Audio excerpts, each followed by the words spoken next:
नमस्कार दोस्तों, आप सभी का स्वागत है आरवी स्टडी के एक नए वीडियो में। आइए दोस्तों जानते हैं अपने लोग बीटीसी एनएम 10,709 के रिगार्डिंग कुछ न्यू अपडेट और क्या कुछ सारी प्रक्रियाएं चल रही हैं उन सभी प्रक्रियाओं के बारे में। ठीक है दोस्तों, जैसे कि आपको पता है दोस्तों कि जो कुछ भी यहाँ पे ऑफिशियल चाहे नॉन ऑफिशियल अपडेट होते हैं, मैं आपको वीडियो के माध्यम से सारा चीज़ अपडेट देने का काम करता हूँ उस पूरे वैकेंसी के रिगार्डिंग। और स्वास्थ्य विभाग में जो भी नई वैकेंसियाँ निकल के आते हैं उन सारी वैकेंसियों के बारे में मैं आपको बताने का काम करता हूँ। तो चलिए दोस्तों वीडियो शुरू करते हैं। एक रिक्वेस्ट है, मेरे जितने भी व्यूअर हैं, न्यू व्यूअर हैं, एएनएम के ब्रदर एंड सिस्टर है, प्लीज़ आप लोग चैनल को जरूर सब्सक्राइब कर लीजिए, क्योंकि जितने लोग आप देख लिए वीडियो देखते हैं उसके 5% लोग भी चैनल को सब्सक्राइब नहीं करते हैं। तो प्लीज़ चैनल को जरूर आप सब्सक्राइब कर लीजिए। देखिए दोस्तों, यहाँ पे जो है स्टे क्यों नहीं लगाया गया सुप्रीम कोर्ट में, तो देखिए मैं आपको यहाँ पे एक एग्जांपल देके बता रहा हूँ। ठीक है, देखिए बीटीएससी का केस था जेई का। ठीक है, जेई के केस में वहाँ पे स्टे लगाया गया था। स्टे आप दो तरीका यहाँ पे मान सकते हैं कि क्यों नहीं लगाया गया। एक तो यहाँ पे ये भी देख सकते हैं कि जो सरकार है यहाँ पे, वो जो है अभी सुप्रीम कोर्ट में उसको बुला लिया गया है। सरकार को सुप्रीम कोर्ट में बुला लिया गया है और सरकार जो है सबके साथ है वहाँ पे, और सरकार खुद भी एसएलपी में है। तो यहाँ पे स्टे लगने का कोई बात ही नहीं है, क्योंकि सरकार वहाँ पे है।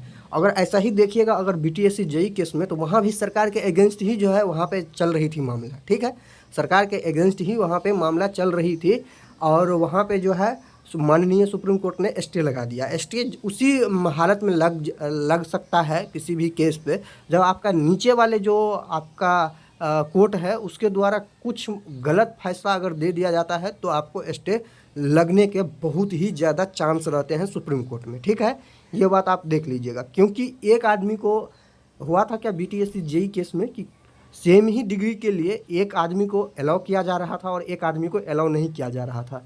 इसीलिए अलाउ नहीं किया जा रहा था क्योंकि वो जो है दूसरे संस्थान से जो है डिग्री लिया हुआ था, मतलब कि दूसरे कोई ऐसे यूनिवर्सिटी से डिग्री लिया हुआ था जिसको बिहार सरकार जो है रिकॉग्नाइज नहीं कर रही थी। ठीक है, तो इसीलिए वहाँ पे स्टे लगा दिया गया था। अब सुप्रीम कोर्ट बोल रही थी कि ये कैसे है, सब पढ़ाई तो सेम ही किए हैं, तो आप एक आदमी को अपॉर्चुनिटी दे रहे हैं, एक आदमी को अपॉर्चुनिटी क्यों नहीं दे रहे हैं। तो इसी बात पे जो है वहाँ पे स्टे लगा था।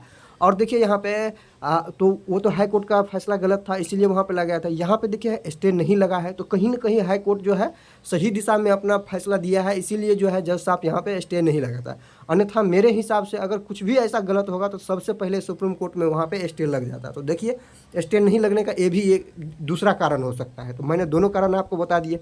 एक तो ये कि सरकार आप लोगों के साथ है, तो इसीलिए सीबीटी वालों की तरफ से जो मांग की जा रही थी स्टे की, तो वो उसका कोई मतलब नहीं बनता है, क्योंकि सरकार आपके साथ है। और दूसरी ये भी बात हो सकती है कि यहाँ पे जो है जो नीचे के कोर्ट है, जो हाई कोर्ट है हमारे, उनके द्वारा कहीं ना कहीं सही फैसला दिया गया होगा, तो इसीलिए वहाँ पे भी लग रहा होगा कि सुप्रीम कोर्ट को कि स्टे लगा के जो है यहाँ पे टाइम को जो है टाइम बर्बाद करने का कोई मतलब बनता नहीं है, सीधे जो है यहाँ पर डिसीजन दे दिया जाए। ठीक है, तो ये कहीं ना कहीं हमको लग रहा है ऐसा, ये दोनों में से कोई एक बात होगी, इसीलिए यहाँ पे स्टे नहीं लगा। ठीक है, देखिए सीबीटी क्वालिफाइड स्टूडेंटों की जो है यहाँ पे बहनों की जीत हो रही है सुप्रीम कोर्ट में। देखिए अभी जो आप ये कह रहे हैं, कोई भी कह रहा है कि 100% जीत हो जाएगी, हार हो जाएगी किसी पक्ष की, चाहे सीबीटी क्वालिफाइड स्टूडेंट वाले पक्ष हो चाहे संविदा वाले पक्ष हो, तो ये यहाँ पे ये थोड़ी जल्दबाजी होगी, यहाँ पे ये बहुत ही प्रॉब्लम क्रिएट करने वाली बात हो जाएगी। ठीक है, क्योंकि देखिए यहाँ पे जिस तरह से हाई कोर्ट में यहाँ चला था केस, आपको पता होगा कि सारे जितने भी वहाँ पे पिटिशनर थे सभी को बारी बारी सुना गया था, उसको सबको कंपाइल करके उसके बाद जो है डिसीजन दिया गया था। हाई कोर्ट में देखिए सबसे पहले यहाँ पे बिहार सरकार को बुलाया गया, बिहार सरकार की जो है बातें सुनी गई, उसके बाद अब संविदा वालों को जो है नोटिस इशू किया गया है कि अगर आपको दिक्कत था इससे तो आप एग्ज़ाम क्यों दिए, और अगर आप एग्ज़ाम दिए तो फिर इस वैकेंसी पे केस क्यों। ठीक है, इस तरह की बात जो है सुप्रीम कोर्ट के द्वारा कहा गया है, किसको, यहाँ पे संविदा वाले जो रिस्पोंडेंट है अर्चना कुमारी, उनके द्वारा। ठीक है, अब देखिए इस बात को लेकर अगर आप ये सोच रहे हैं कि उनको जब नोटिस इशू किया गया है तो वो हार गई है, देखिए ऐसा कुछ भी नहीं है दोस्तों। ठीक है, नोटिस सीबीटी वालों से भी किया जा सकता है, नोटिस सरकार से भी किया जा सकता है, नोटिस किसी से भी किया जा सकता है।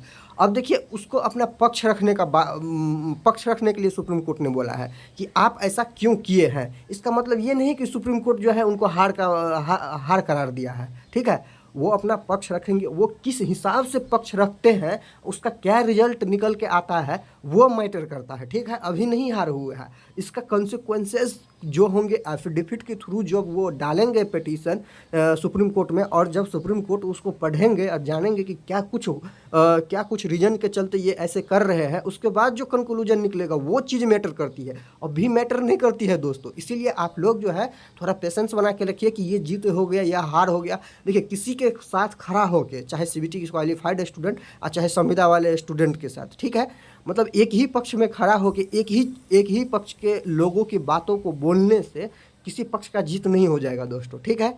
ये बात आप लोग भी जानते हैं, आप लोग पढ़े लिखे हैं। चाहे अगर मैं संविदा वालों के पक्ष में खड़ा हो जाऊँ, सिर्फ संविदा संविदा संविदा संविदा मैं बात बोलूँ, या सीबीटी क्वालिफाइड वालों के पक्ष में खड़ा होकर सिर्फ सीबीटी जीत रहा है, सीबीटी जीत रहा है, ऐसा बात बोलूँ, तो आपको भी पता है कि मैं सिर्फ अगर आपके बारे में बोल रहा हूँ तो दूसरे पक्ष की जो अच्छाई बातें हैं उसको मैं छुपा रहा हूँ, ठीक है। तो इसीलिए मैं किसी का पक्षपात नहीं करता हूँ, स्ट्रेट फॉरवर्ड बीच में रहता हूँ और दोनों पक्षों की बातों को मैं आपको बताने का काम करता हूँ, ठीक है दोस्तों।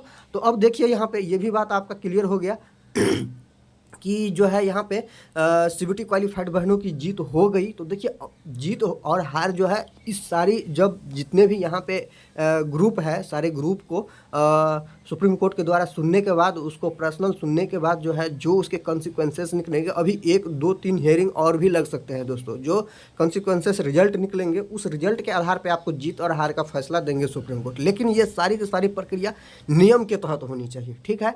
ये नहीं कि यहाँ से उड़ के वहाँ, यहाँ से उड़ के वहाँ, ऐसा सुप्रीम कोर्ट में नहीं चलता है दोस्तों, ठीक है। तो जो नियम सही रहेगा उसी के आधार पर जीत और हार का फैसला होगा, ठीक है। तो ये बात आप जान लीजिए। तो जो बातें अभी चल रही है, मैंने अभी सारी आपको बता दिया है। और जहाँ तक रही जीत और हार की बात, तो देखिए, ये सारी की सारी प्रक्रिया आपको सुप्रीम कोर्ट के नियम के आधार पे होंगे, ठीक है। नियमावली जिसके पक्ष में होगा, कानूनी प्रक्रिया जिसके पक्ष में होगा, सैद्धांतिक होगा, जीत उसी की होगी। मैं फिर बोल रहा हूँ, जो नियम के आधार पे सही होंगे, जीत उसी की होगी, चाहे सीबीटी क्वालिफाइड स्टूडेंट हो, चाहे संविदा वाले स्टूडेंट हो। भले मेरा बात आप लोगों को बुरा लग रहा हो कि सर आप जो है हमेशा जो है किसी के पक्ष लेके नहीं बोलते हैं, ऐसे बोलते हैं वैसे बोलते हैं। देखिए, पक्ष लेके बोलना बहुत बड़ी बात हो जाती है, ठीक है। और मैंने आपको बताया है कि अभी के दौर में अगर कोई बोलेगा कि गवर्नमेंट जॉब देने के लिए, तो मैं हमेशा जो है एग्ज़ाम के पक्ष में रहूँगा, ये बात मैंने बोला है। लेकिन साथ ही साथ मैं ये भी बात बोलता रहा हूँ आप लोगों को कि अगर नियमावली के तौर पे यहाँ पे अगर हमसे कोई पूछता है और हमसे अगर कोई जवाब मांगता है, तो देखिए, नियम के आधार पे मैं संविदा वालों के पक्ष में जाऊँगा, ठीक है। तो इस तरह की बात है। लेकिन मेरे जाने और नहीं जाने से कुछ नहीं होगा दोस्तों, मैं कुछ नहीं कर सकता। मैं बस आप लोगों को इन्फॉर्म कर सकता हूँ, ये सारी के सारे डिसीजन माननीय सुप्रीम कोर्ट के तरफ से आना है, और वो क्या इस पर डिसीजन लेते हैं, इसीलिए वो बारी बारी पहले सरकार को सुनी, संविदा वालों को सुनी। हो सकता है कि सीबीटी क्वालिफाइड वालों को भी अलग से उनका पक्ष रखने के लिए बोला जाए सरकार के द्वारा, ये भी हो सकता है। मैं ऐसा आशा कर रहा हूँ कि हो सकता है, अभी तक हुआ नहीं। और तीनों पक्ष के जुड़ने के बाद जो वहाँ पे जो तीनों पक्ष को सुनने के बाद जो वहाँ पे जो रिजल्ट निकल के आएंगे, जो कॉन्सिक्वेंसेस निकल के आएंगे, उसके आधार पे जो है माननीय सुप्रीम कोर्ट का फैसला निकल के आएंगे, ठीक है। तो उम्मीद करते हैं कि आपको सारी बातें समझ में आ गई होंगी, ठीक है। मिलते हैं फिर से नए वीडियो में नई जानकारी के साथ, तब तक के लिए आप सभी का धन्यवाद।